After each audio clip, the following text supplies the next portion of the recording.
News সত্যের পাশে সময়ের সুখবর নিয়ে এলো হামজা ফ্যাশন। হামজা ফ্যাশন, এখানে আপনি পাবেন মহিলাদের জন্য অত্যাধুনিক সাজ পোশাক, আছে কুর্তি, লেহেঙ্গা, শাড়ি, স্যুট, নকাব ইত্যাদি। আমাদের ঠিকানা Asansol GT road, eastern railway high স্কুলের বিপরীতে। তাহলে আর দেরি কেন, এবার পুজোতে আপনারা সবাই চলে আসুন হামজা ফ্যাশনে।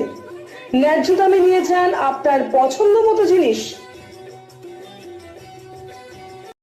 নিউজ সত্যের পাশে সময়ের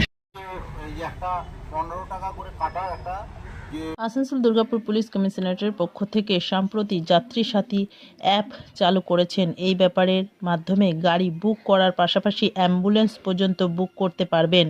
শনিবার আসানসোল জেলা হাসপাতালের সমস্ত অ্যাম্বুলেন্স চালকদের এবং জেলা হাসপাতালের আধিকারিকদের নিয়ে প্রচার অভিযান করেন। এই প্রচার অভিযানে জেলা হাসপাতালের সুপার ডক্টর নিখিল চন্দ্র দাস, সহকারী সুপার ভাস্কর হালদার, পুলিশ আধিকারিক এবং ট্রাফিক দপ্তরের আধিকারিকরা উপস্থিত ছিলেন। জেলা হাসপাতালের সুপার ডক্টর নিখিল চন্দ্র দাস জানান, অ্যাপের সুবিধা রোগীর পরিবারের লোকের ফোনের মাধ্যমে অ্যাপের সহযোগিতায় অ্যাম্বুলেন্স বুক করতে পারবেন।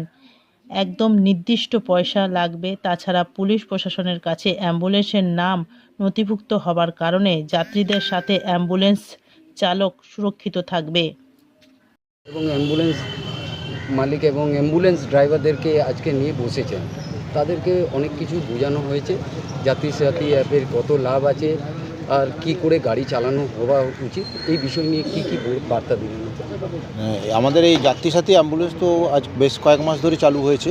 তো প্রথম দিকে যে রাইড হতো, আজকে আমাদের 100-র বেশি রাইড প্রতিদিন হচ্ছে এবং আমরা যে সমস্ত পেশেন্ট পার্টি তাদের কাছ থেকে ফিডব্যাক পাচ্ছি, তারা এটাতে সত্যি তারা উপকৃত হচ্ছেন এবং তারা এটাকে খুব ভালোভাবে এটাকে নিয়েছেন এবং যারা ড্রাইভার তাদেরও যেটা মানে আর্থিক ব্যাপারটা সেটাও খুব ভালোভাবেই তারা এটা পাচ্ছে, কোনো অসুবিধা হচ্ছে না এবং সবাই উভয় পক্ষ এটাতে বেনিফিট হচ্ছে এবং হসপিটালের থেকেও আমরা সহযোগিতা পাচ্ছি। বিভিন্ন হসপিটাল, নার্সিংহোম যেগুলো রয়েছে তারাও এইটাকে পেশেন্ট পার্টিদের মধ্যে এটাকে নিউজ সত্যের পাশে সময়ের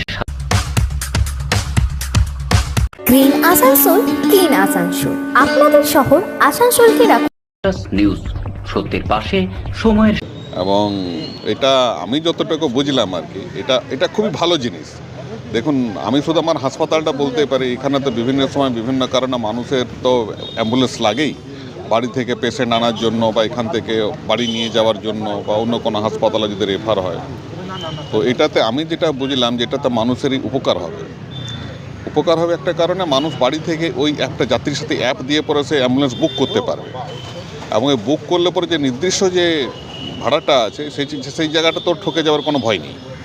2 নম্বর হচ্ছে ওইটা তো সার্ভারে পুরো রেকর্ড থাকছে, তাহলে যাত্রীর একটা সেফটি সিকিউরিটির ব্যাপারটা কিন্তু ওখানে সিকিওর হয়ে যাচ্ছে এবং ড্রাইভাররা মানে রাইডার পাচ্ছে আর কি বেশি করে। এবং সেখান থেকে ওদের কমিশনারও বললেন যে ওনাদের কমিশনার একটা ব্যবস্থা আছে, একটা 15 টাকা করে যে কেটে নেওয়ার ব্যাপার ছিল সেটাও ওনারা পরিষ্কার করে দিলেন যে ওটা অ্যাম্বুলেন্স ড্রাইভারের কাছ থেকে যাবে না। এবং ওদের ভবিষ্যতে যত এটা এগিয়ে যাবে আর কি অ্যাপটা, এই প্রকল্পটা, তত হচ্ছে গিয়ে পরবর্তীকালে আরও কিছু জিনিস ভাবনা চিন্তার মধ্যে আছে। তো সেইগুলো পেলে দুদিকেই বেনিফিট, একটা হচ্ছে গিয়ে রোগীর বাড়ির লোক বা যাত্রীরা, প্লাস হচ্ছে গিয়ে ড্রাইভার, এদের দুজনেরই বেনিফিট আছে। সেফটি, সিকিউরিটি এবং মানিটারি সব জায়গা থেকে এখানে ওদের লাভ আছে। তো আমরা চাইছি এটা আরও প্রচার প্রসার হোক, যে মানুষ এগুলোকে যাত্রীর সাথে অ্যাপে বেশি করে অ্যাপের থ্রুতেই অ্যাম্বুলেন্সটা ব্যবহার করুন। নিউজ সত্যের পাশে সময়ের